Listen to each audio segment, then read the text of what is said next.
यहाँ पे 5 बहनें हैं जिनको शहादा लेना है, अगर आप पांचों का साथ में करा दें।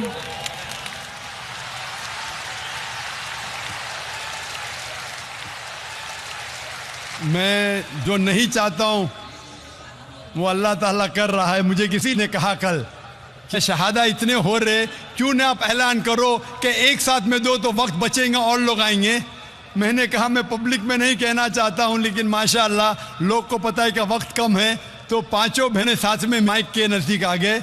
मैं सिर्फ ये पूछना चाहता हूँ पांचों बहनों से, क्या कोई भी आप पे ज़बरदस्ती कर रहा है इस्लाम कबूल करने के लिए? कोई आप पे दबाव डाल रहा है इस्लाम कबूल करने के लिए? आप मानते हैं कि खुदा एक है? हाँ। और अल्लाह के अलावा कोई माबूद नहीं?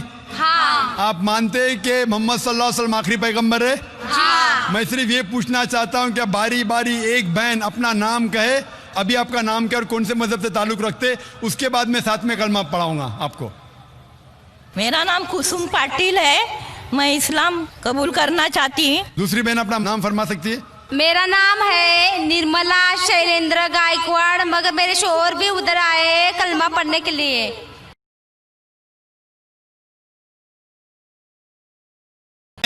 इस्लाम कबूल करना चाहते वो माइक नंबर 1, 2 और 3 पे साथ में आ सकते हैं। 3, 4, 5 वक्त कम है, टाइम लिमिट है हमारे पास। जो भी इस्लाम कबूल करना चाहते हैं माइक्रोफोन के नज़दीक आ सकते हैं। माइक नंबर 1, 2 और 3। आप अपना नाम बोलिए। तीसरी बहन नाम बोलिए सिर्फ अपना। My name is Shweta. Okay, चौथी बहन। I'm a Catholic and I can't disclose my name. I'm no sorry. Problem, नाम डिस्क्लोज करने की जरूरत नहीं। पांचवी बहन। This is Samta over here. I want to accept Islam. माशाल्लाह। भाई लोग उस माइक नंबर 2 पे कितने भाई हैं जो इस्लाम कबूल करना चाहते? कितने? एक। इस माइक्रोफोन पे 1, 2, 3, 4, 5, 6, 8, 1 और 5, 14। आप सब लोग से पूछना चाहता हूँ, आप पे कोई भी जोर जबरदस्ती कर रहा है इस्लाम कबूल करने के लिए? नहीं। कोई भी आप पे दबाव डाल रहा है? नहीं। आप अपनी मर्जी से इस्लाम कबूल करना चाहते? जी हाँ। आप मानते हैं कि खुदा एक है? जी हाँ। और अल्लाह के अलावा कोई माबूद नहीं? जी हाँ। आप मानते हैं कि मोहम्मद सल्लल्लाहु अलैहि वसल्लम आखिरी पैगंबर है? जी। आप सिर्फ अपना नाम कीजिए भाई साहब। आपका नाम अगर कहना चाहते, नहीं कहना चाहते तो नहीं भी कह सकते। नाम? नितेश। हितेश।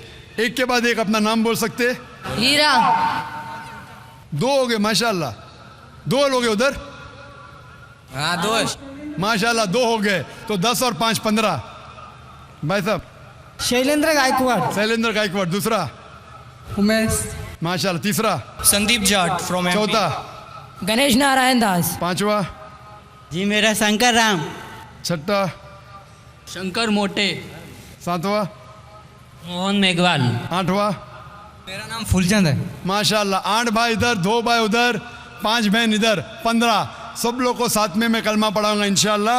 अल्लाह ने आपको हिदायत दिए, आप इसको दोहराइए अरबी में, बाद में तर्जुमा करूंगा। अशहदु अल्लाह इलाहा इल्लल्लाह व अशहदु अन्ना मुहम्मदन अब्दुहु व रसूलुहु।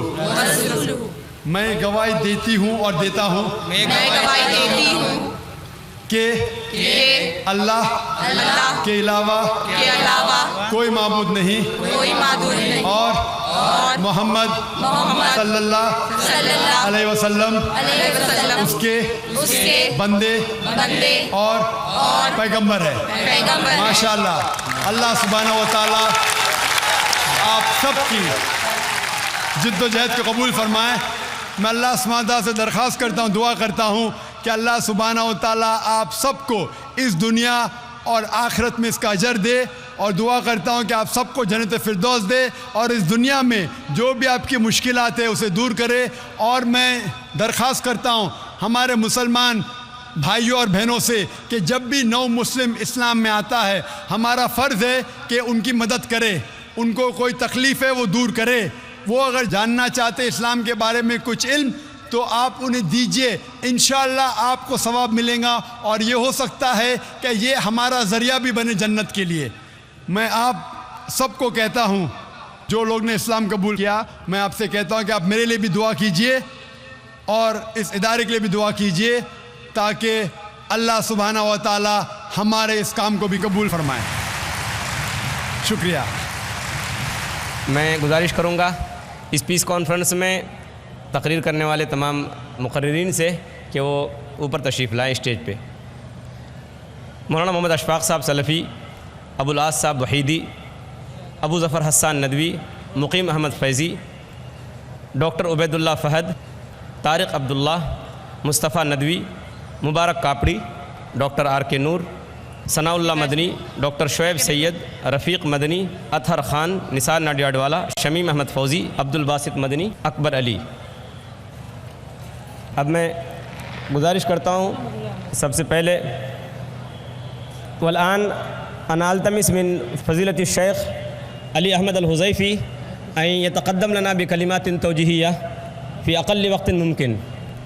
अहमद अली हुज़ैफ़ी फ़लियतफ़ज़्ज़ल मशकूरन। बिस्मिल्लाहिर्रहमानिर्रहीम। अल्हम्दुलिल्लाहि रब्बिल आलमीन व सल्लल्लाहु व सल्लम व बारक अला सय्यिदिल अंबिया'i वल मुरसलीन व इमामिल मुत्तक़ीन सय्यिदिना व नबीना मुहम्मद व अला आलिहि व सहबिहि अजमईन। अय्युहा अस्सामिऊन अलकिराम من المسلمين وغير المسلمين، المشهد الذي ترونه يغني عن أي تعبير. العيان يغني عن الخبر. أختم هذه المشاركة المباركة بشكر الله سبحانه وتعالى أولاً الذي وفقني للوقوف بينكم وللوقوف على فعاليات هذا المؤتمر المبارك الذي آتى أكله جنيا بإذن الله سبحانه وتعالى. ثم أشكر الداعين وعلى رأسهم فضيلة الشيخ الدكتور ذاكر نايك حفظه الله. ثم أشكر فضيلة الدكتور عثمان بن محمد الصديقي حفظه الله الذي كان سببا بعد الله سبحانه وتعالى إلى مجيئي بينكم هنا هذه الليلة. كما أشكر أيضا أخص بالشكر والد فضيلة الدكتور عبد الكريم نايك وكذلك أخوه محمد الدكتور محمد نايك حفظهم الله جميعا.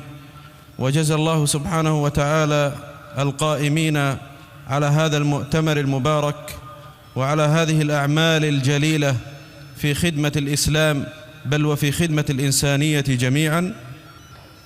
كما أشكر أهل هذا البلد عامة الذين لاقيت منهم حفاوة بالغة وترحيبا حارا وكرم ضيافة وحسن استقبال بما يعجز عنه اللسان. ولست في هذا المقام أجامل أحدا أو أحابي أحدا، وإنما هذا بعض ما أكنه في صدري وبعض ما أجده في فؤادي. ثم أبدي إعجابي الشديد وإشادة البالغة بهذا المؤتمر المبارك. أبدي إعجابي به شكلا ومضمونا. أما شكلا فلما حواه من حسن التنظيم بل جودة التنظيم إلى أقصى مدى وعظمة الإمكانيات. أسأل الله سبحانه وتعالى أن يبارك لهم وأن يزيدهم من فضله. وهذا يدل على تخطيط دقيق وعلى دراسة جادة لمثل هذه الأعمال المباركة. كما أشيد أيضا بهذا المؤتمر مضمونا، وذلك لما حواه أيضا من تأصيل علمي لمثل هذه الفعاليات. ولا عجب ولا غرو في ذلك، فهذه القناة وهذه الأعمال أصلا قد انبثقت من منظمة الأبحاث الإسلامية، وهذه شهادة تكفي لأعمال هذا المؤتمر. ثم أيضا ما ينهجه من الوسطية والاعتدال في المنهج، ويدل لذلك هذا الحوار المفتوح وهذا اللقاء الحاشد الذي يشهده الجميع ويشاهده ويسمعه، وما نرى من النقاش الهادف الشفاف الصريح المباشر الذي لا يمكن أن يتطرق شك إليه. هذه كلها تشير إلى أن هناك عملا وأن هناك رجالا مخلصين أوفياء يعملون بجد وهمة وإخلاص، ولله الحمد والمنة. أيضا من ثمراته ما نجده من توافد غير المسلمين ولله الحمد، وذلك لما لمسوا وشاهدوا وأيقنوا من أن هنالك دينا حقا ينبغي لكل إنسان أن ينظر فيه وأن يعمل عقله فيه وأن يتأمل فيه بإنصاف، لا أن يغلق عقله وأن يحجر على نفسه ويحرم نفسه من خيري الدنيا والآخرة. ثم أختم ذلك بشكر صاحب الأرض مشكورا على تعاونه وعلى حضوره معنا هذه الليلة، كما أشكر الحكومة الهندية على هذا التعاون الذي إن دل فإنما يدل على انفتاح ووعي ونضج. أسأل الله سبحانه وتعالى بمنه وكرمه وجوده وفضله، أسأله بأسمائه الحسنى وصفاته العلى ما علمت منها وما لم أعلم، أن يهدي ضال المسلمين وأن يهدي غير المسلمين إلى دينه الحق الذي ارتضاه لنفسه والذي ارتضاه لعباده أجمعين. أسأله سبحانه وتعالى أن يجمع القلوب على الهدى وأن يؤلف بينها على الحق، إنه ولي ذلك والقادر عليه. وصلى الله على سيدنا ونبينا محمد وعلى آله وصحبه أجمعين.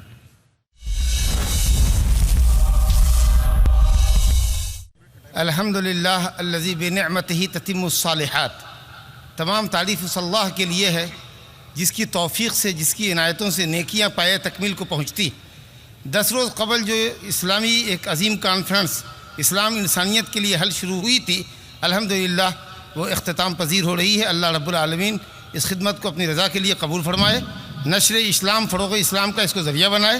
और जनाब डॉक्टर ज़ाकिर नायक साहब, उनके मुआविनीन व अंसार की और वो उलमा जो तशरीफ़ लाए हैं उसमें ये हेशमदां भी है। अल्लाह ताला हम सब की और आप सब की कोशिशों को दीन के लिए अपनी रज़ा के लिए कबूल फरमाए और इस कॉन्फ्रेंस के दूर रस और मुफीद असरात अल्लाह ताला ज़ाहिर फरमाए। इन्नहु ताला रऊफ़ुर रहीम व सल्लल्लाहु अलैहि वसल्लम व बारक अला अब्दिही व रसूलिही नबीना मुहम्मद व अला आलिहि व सहबिही अजमाइन। मौलाना अबू ज़फ़र हसन नदवी साहब। बिस्मिल्लाहिर्रहमानिर्रहीम। आज उस सफ़र का इख्तिताम है जो आज से 10 रोज़ पहले जुमे के रोज़ शुरू किया गया था। ये डॉक्टर ज़ाकिर नाइक की कोशिशें हैं, उनका हौसला है, उनकी हिम्मत है कि बम्बई जैसे मशगूल शहर में उनकी आवाज़ पे लाखों की तादाद में लोग जमा हो गए। ये इंसानों का ठाठे मारता हुआ समुंदर पता देता है हिंदुस्तान की सरज़मीन पे इस्लाम का मुस्तक़बिल रोशन है। इस्लाम जिंदाबाद, इस्लाम पाइंदाबाद। शुक्रिया। डॉक्टर उबैदुल्लाह फ़ाद साहब, मुख्तसर से इसमें कीजिए, बहुत कम वक्त है। बिरादरान ख़्वाहरान इस्लाम, अस्सलामु अलैकुम। काबिल मुबारकबाद हैं डॉक्टर ज़ाकिर नायक, उनके रफ़क़ा, इस्लामिक रिसर्च फाउंडेशन का पूरा अमला, पीस टीवी के कारकुनान और सैकड़ों हज़ारों की तादाद में काम करने वाले रज़ाकारान और वो तमाम मुआविनीन जो आज यहाँ नज़र नहीं आ रहे हैं लेकिन उनके ताउन की वजह से ये कॉन्फ्रेंस मुनक़िद हो सकी। वो तमाम लोग भी जो कभी स्टेज पर नहीं आए, जिनको कोई देखता नहीं है, लेकिन ऐसे ही लोग इतने बड़े बड़े प्रोग्रामों के पीछे कामयाबी की ज़मानत होते हैं। शुक्रिया, आप सबका बहुत बहुत शुक्रिया। मौलाना मुकीम साहब फैज़ी। अस्सलामु अलैकुम वरहमतुल्लाहि वबरकातुहू। अल्लाह का शुक्र है कि ये कारवान अमन पूरी क़ुव्वत के साथ आगे बढ़ रहा है। और मैं सिर्फ इतना कहना चाहूँगा कि मुसलमानों के पास अपने दीन के पैगाम अमन को आम करने के लिए एक चैनल नहीं, कई चैनल होना चाहिए। लेकिन मैं शुक्रिया अदा करता हूँ पूरे आलम इस्लाम की तरफ से डॉक्टर ज़ाकिर नायक साहब का कि वो उम्मत की तरफ से फ़र्ज़ किफ़ाया अदा कर रहे हैं। अल्लाह ताला इनकी कोशिशों को कबूल फरमाए। अस्सलामु अलैकुम। डॉक्टर ज़ाकिर नायक साहब, आप हज़रात तशरीफ़ रखें, इंशाअल्लाह भी दुआ होगी। अल्हम्दुलिल्लाह, सारी तारीफ़ अल्लाह के लिए है। ये कॉन्फ्रेंस अल्हम्दुलिल्लाह 10 रोज़ ख़त्म हो गए अभी इस कॉन्फ्रेंस के। और सबसे पहले मैं शुक्रिया अदा करना चाहता हूँ अल्लाह सुब्हानहू व तआला का, जिसकी मदद से ये कॉन्फ्रेंस कामयाब हुआ। और उसके बाद जो हमारे मुकर्रिरीन, जो माशाअल्लाह 30 से ज़्यादा जो हमारे आलिम दीन, हमारे मुफ़क्किर दीन, मुबल्लिग इस्लाम, जो हज़ारों मील दूर से आए, इन आलिम दीन का मैं शुक्रिया अदा करना चाहता हूँ। इनके बिना ये कॉन्फ्रेंस कामयाब कभी भी नहीं होता। और कई लोग हज़ारों मील कई दिगर शहरों से आए इस मुल्क के, और इस मुल्क के बाहर से भी, सऊदी अरेबिया से और यूएई से, मदीना से, मक्का से, रियाद से, शारजा से, अलैन से। अल्लाह इनको जज़ाए खैर दे। और इस बम्बई शहर की जो बड़ा मजमा यहाँ है, सबसे पहले मैं शुक्रिया अदा करना चाहता हूँ बॉम्बे पुलिस फोर्स का, पुलिस कमिश्नर बॉम्बे के हसन गफूर साहब, joint commissioner of police law and order KL Prasad साहब, joint commissioner of police Rakesh Maria साहब। इन्होंने माशाअल्लाह हमारा काफ़ी साथ दिया इंतज़ामात में, सैकड़ों पुलिस लगाई इतने बड़े लाखों का मजमा को कायम रखने के लिए। मैं इनका शुक्रगुजार हूँ। और इसके एडिशनल CP सदानंद दत्ता साहब और इस इलाके के सीनियर पुलिस इंस्पेक्टर निकम मैडम के सबका शुक्रिया अदा करना चाहता हूँ। और इस कॉन्फ्रेंस को जो इंतज़ाम के लिए जितने वॉलंटियर्स हैं, अल्हम्दुलिल्लाह 2500 वॉलंटियर्स यहाँ मौजूद है, और तकरीबन 2000 वॉलंटियर बॉम्बे के बाहर से आए। इन सब का शुक्रिया अदा करना चाहता हूँ। और जितने भी काम करने वाले हैं, तकरीबन 5000 से ज़्यादा है, इन सब का शुक्रिया अदा करना चाहता हूँ। और जितने भी IRF के स्टाफ, टेक्निकल स्टाफ, इन सब का शुक्रिया अदा करता हूँ। इन सब की कोशिशों के साथ होने के वजह से ये कॉन्फ्रेंस कामयाब है। और मैं आखिर में शेख अहमद अली हुदैफ़ी जो मदीना से आए, उनका शुक्रिया अदा करना चाहता हूँ। और आखिर में फरमाना चाहता हूँ कि इस कॉन्फ्रेंस को ख़त्म करें उनके दुआ के साथ।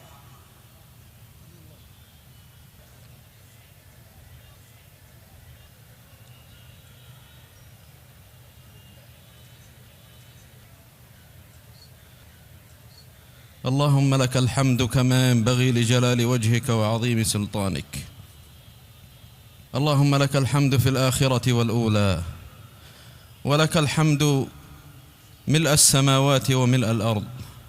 اللهم لك الحمد كالذي نقول وخيرا مما نقول.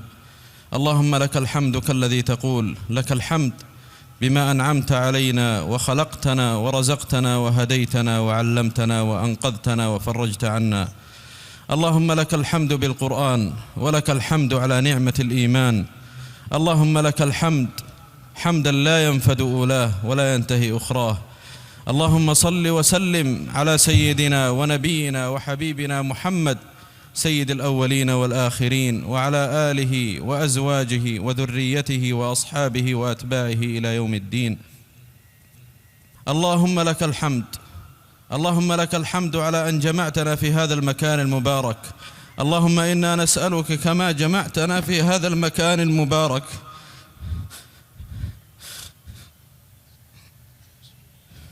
نسألك أن تجمعنا في جنات النعيم. اللهم إنا نسألك أن تجمعنا في جنات النعيم مع النبيين والصديقين والشهداء والصالحين، وحسن أولئك رفيقا.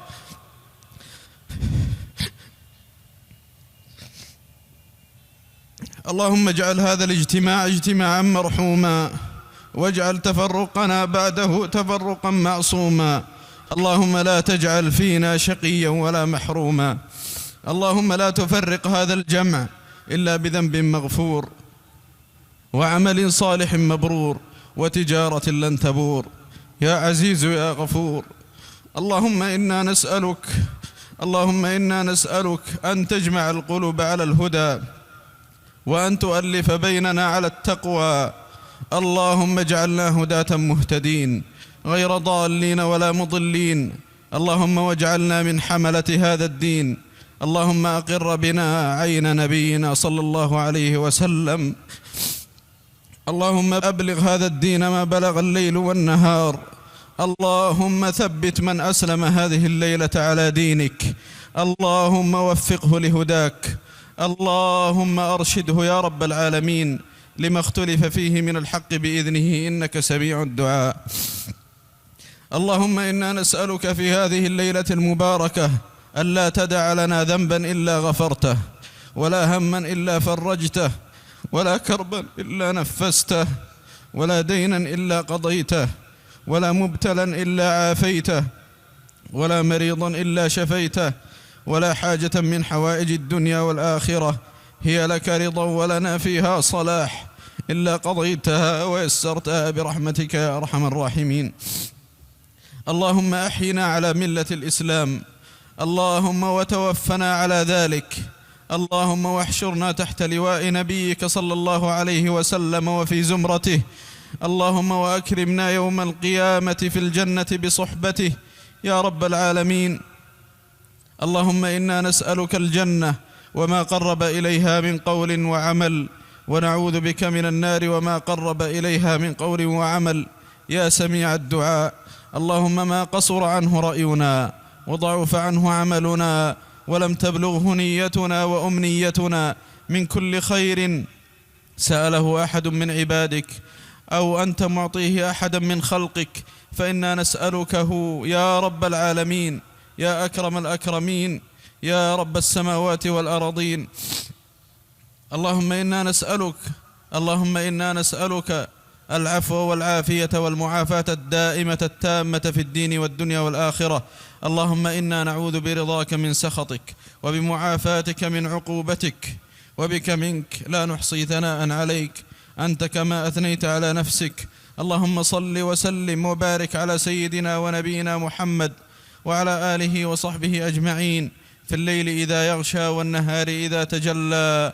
اللهم صل وسلم عليه ما بقي الليل والنهار، اللهم صل وسلم عليه في الآصال والأسحار، وآخر دعوانا أن الحمد لله رب العالمين.